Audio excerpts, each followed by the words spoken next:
Wanting something is not the path to actually getting it. In fact, it's the broadcast of not having it. Every time you want something, you're sending the field a signal that says that the thing that you want is actually missing. And in this episode, I'm going to show you the difference between hoping, wanting, and deciding, and why the moment that you stop hoping and wanting and start deciding, reality has no choice but to bend to your will.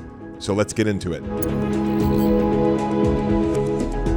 All right, guys, most people live their lives hoping that it changes. Most people want something that they don't have. And so you want more money, or you want a better relationship, or you hope that your health is going to change. But in the wanting of something, if you really look closely, there's the one thing that prevents you from actually having it, which is doubt. See, wanting something, it has a weak belief system behind it. And reality doesn't respond to weak belief systems. Reality is responding to what's happening inside of you. And if there's doubt, there's resistance. And what you're actually broadcasting in the wanting of something is an awareness that you don't have it. And so the gap continues to perpetuate itself. No matter what you do externally, the thing that you desire seems to evade you. And so what does a strong belief actually look like? And you can actually see it in the people who are creating extraordinary things in their lives.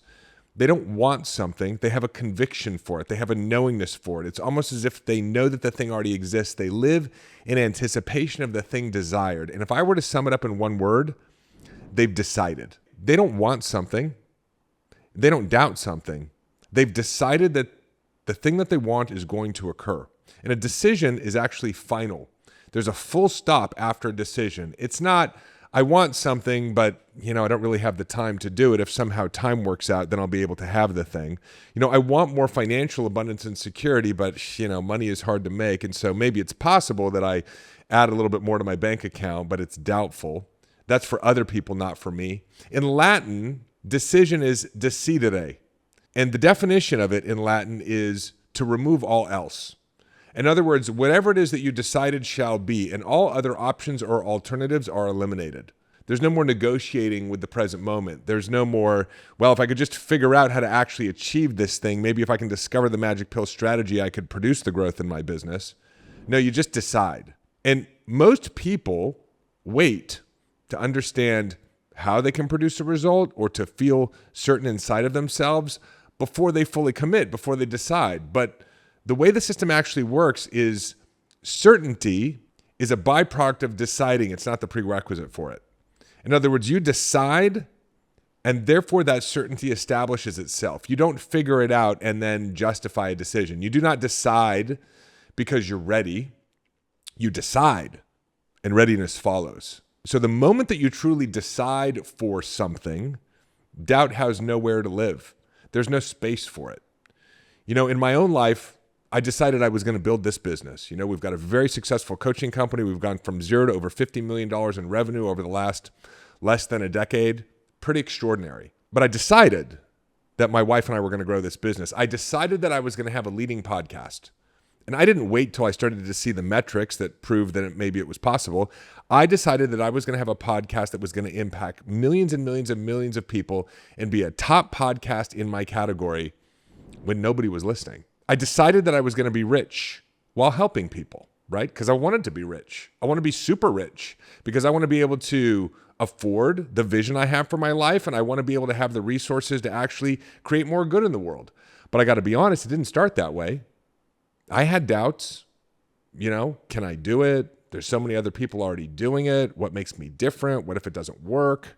What happens if I leave the thing that I was doing before and it doesn't work out and things end up being worse off than they are now?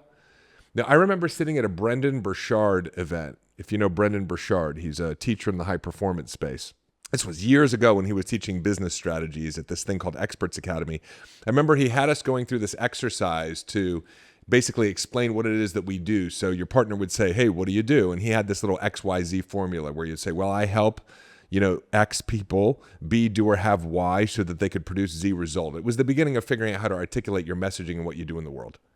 And man, did I stumble over my messaging. Like it just sounded like a bunch of confusing garble. I heard the words coming out of my mouth and I was like, oh my God, like if I can't even say what it is that I do? How can I possibly be successful? I remember walking out during one of the breaks and it seemed like everybody else was having a great time. I was literally crying on the phone with my wife going, Carol, this is never going to work out. I'm never going to be able to do this. I had doubts.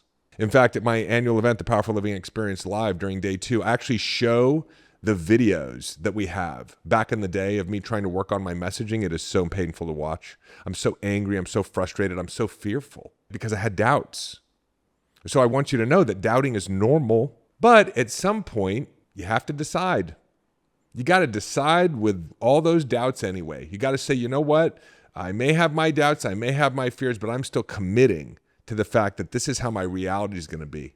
I want you to think about something that, you have now. Something that's, pretty amazing that you have it. Like for me, it's this podcast, right? I mean, there's 100 things in my life. The house that I live in, the wife that I'm married to, the son that I have, the money in my bank account, the sobriety that I have under my belt. All these things are miracles. But it could be the podcast. Think about something for you that you have now, and it's a miracle. And think back to when you didn't have it. Back when there were these doubts, back when there was this questioning, this wanting that had a bunch of doubt hidden inside of it. And what you'll find is that somewhere between then and now, somewhere along the way, there was a decision. You just decided. You didn't know how, you didn't know when, but it was going to happen. You just decided, you know what? I'm tired of the worry. I'm tired of the anxiety. I'm tired of the overwhelm. I'm going to set that aside, and I'm just going to decide. I'm going to have faith. I'm going to have a conviction. This decision thing is so important. It is such a game changer for you to give up wanting and stop deciding. Scripture opens with a decision, right? In the very beginning of the Bible, there was darkness, which is just a beautiful metaphor, right? There was the darkness, the uncertainty, the unknown, the doubt. And in the darkness, God said, let there be light. So what happened even in the darkness and the doubt? There was a command. There was a declaration. That's what a decision is. There was a decision. And that decision is the beginning of the creative function. That decision is the moment of conception, when something is born into the world. No, do you see it immediately? No, you don't see it immediately. It's just like when my wife and I got pregnant, and really when I say my wife and I got pregnant, I mean my wife got pregnant, but when I supported the pregnancy, because let me take no credit for the miracle of labor and what my wife had to go through. But when we got pregnant, did we immediately see a baby? No. There's conception. There's a phenomenon that occurs. There's this decision. In fact, a lot of traditions believe that conception begins not when the sperm and the egg come together, but the moment someone actually decides that they're going to have a baby. So decision is the beginning of the creative moment. And not only is it important to decide to do, right? I decide that I'm going to make $1 million. I decide that I'm going to get healthy. I decide I'm going to lose weight. I decide I'm going to meet the person of my dreams. But equally, if not more important, are your decisions about money, about yourself, about relationships, about your body, about your capacity to heal. Because think about it for a second. You can decide to make $1 million, but if you've also decided money's hard to make, or it's for other people, or you have to sacrifice the things that you love and care about in order to make money, right? Those are your belief systems. You probably ain't going to make a lot of money. And so what I see, and I know from my own lived experience, and I'm sure there are times when I still do it. Again, I'm on the journey with you. Is that most of us are begging for what we were meant to command. Because most people don't understand how to manifest. Most people don't understand that you have been given the right to command reality. And instead, you think that you need to negotiate with reality, that you need to beg reality, that you need to find a way to get reality to conform to what you want. In a similar way, most people don't understand that prayer done properly is really a command. It is an assumption of the outcome that you want. Because prayer is the act of speaking as though what you've asked for is already done. Scripture gives us guidance in proper prayer. Right? Whatsoever things ye desire, when ye pray, believe that ye receive them and ye shall have them. Mark 11, right? The tense is present. Believe that you receive. Not that you will receive in the future. In James 1:6, but when you ask, you must believe and not doubt. It's all in the book. I'm telling you, the manual is there. Philippians 4:6, this is my favorite. Do not be anxious about anything, but in everything, By prayer and supplication with thanksgiving, let your requests be made known to God.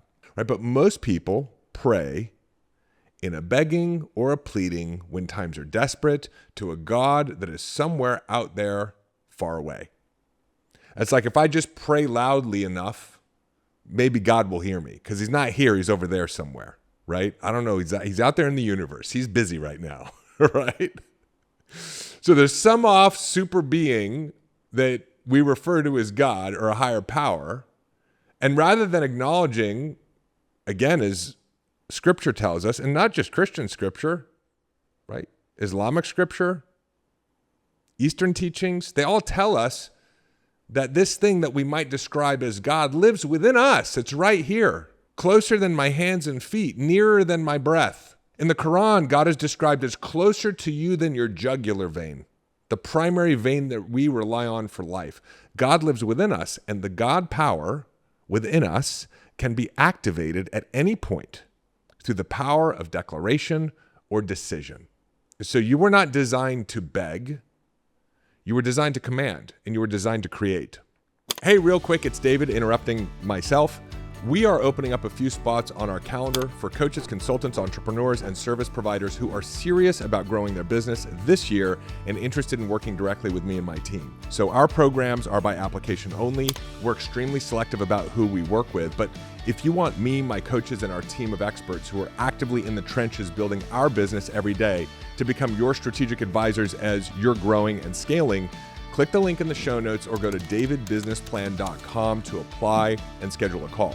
So we'll explore if working together is a fit and help you create a plan for more predictability, more cash flow, and more impact this year using the same proven frameworks behind over 1,000+ client success stories and over $50 million in revenue in our own business. So spots are limited.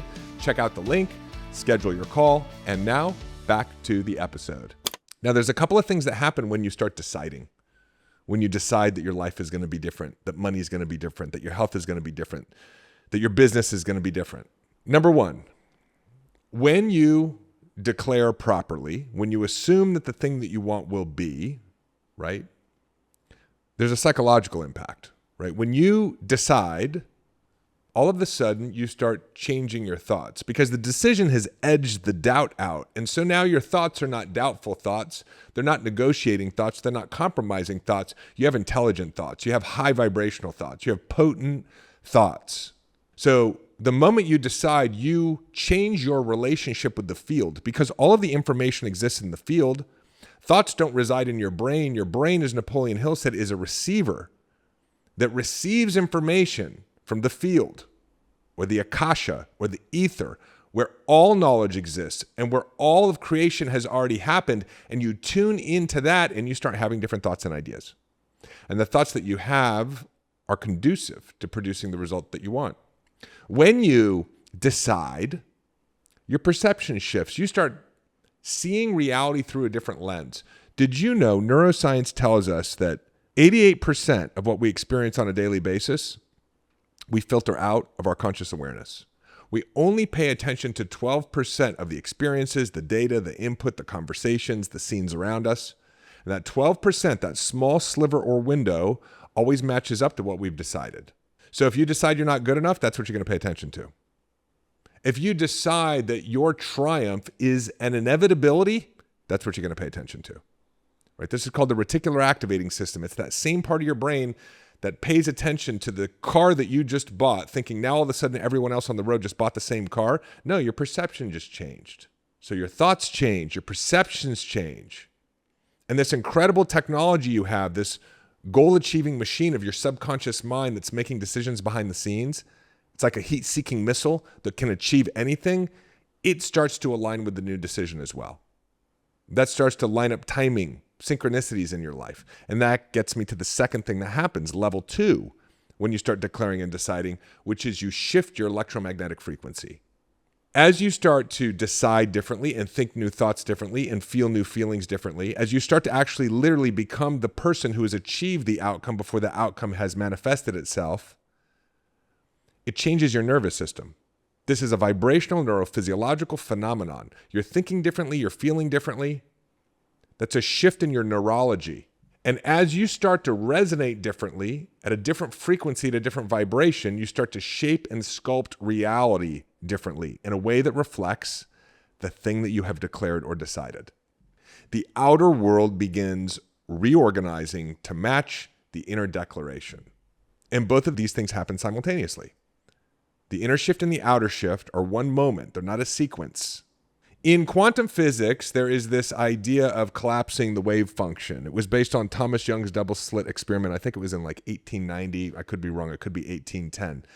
And what he did was he was in the lab and he was firing photons, these little particles, from point A to point B.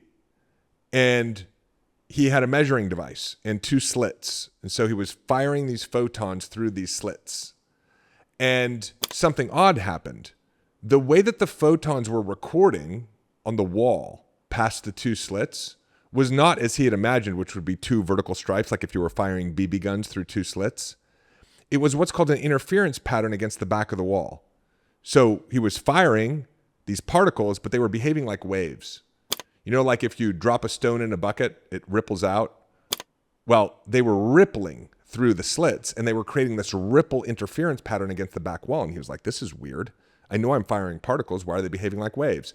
So he set up a measuring device to actually observe the particles as they were passing through the slits. He's like, at what point in time do these particles go from being particles to being waves on their way to the back wall?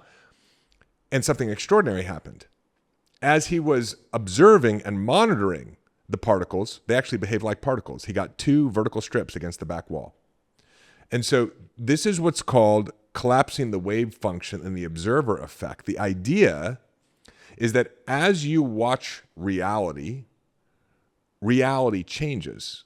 So as he was watching this particle wave phenomenon of reality, this strangeness, as he was watching it, it behaved like a particle. When he wasn't watching it, it behaved like a wave.